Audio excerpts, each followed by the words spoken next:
Bonjour à tout le monde. Moi, je voudrais revenir un petit peu sur la lutte étudiante.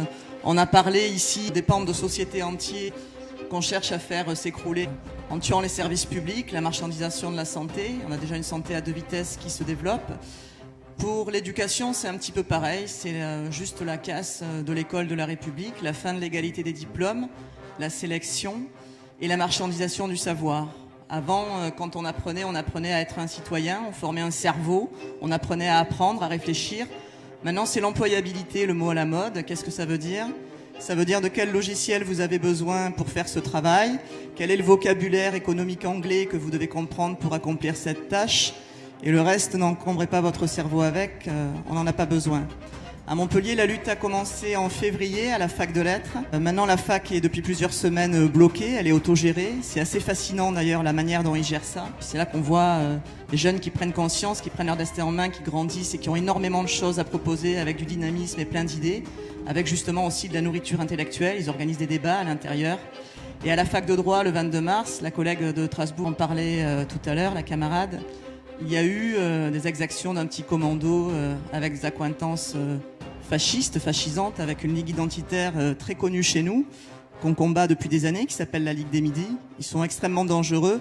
La nouveauté, c'est quoi ?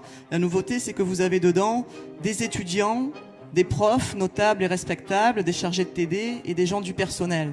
Donc il y a évidemment une enquête en cours.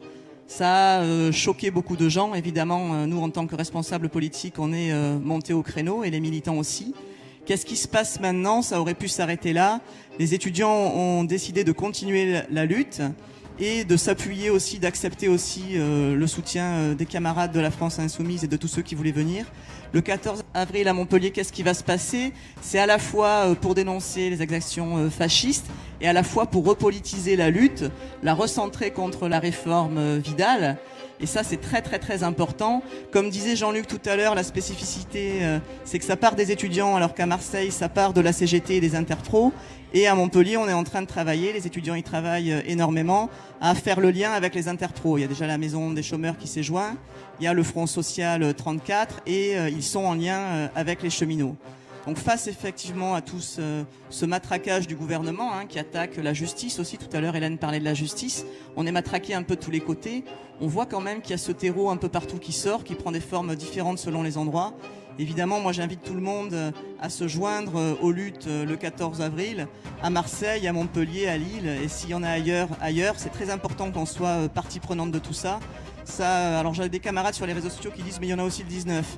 Alors moi personnellement je suis pas fatiguée, je pense qu'on peut être aussi là le 19, le 5 mai et j'espère bien après. Merci beaucoup. Merci beaucoup Muriel.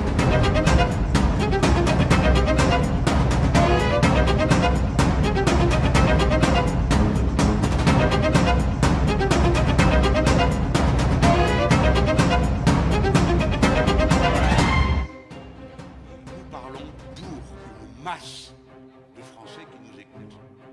Notre devoir est de nous mettre au service de ces situations. Le mouvement La France Insoumise, en tant qu'organe collectif, en tant que réseau, se met au service des mobilisations telles que les gens décident de les organiser eux-mêmes.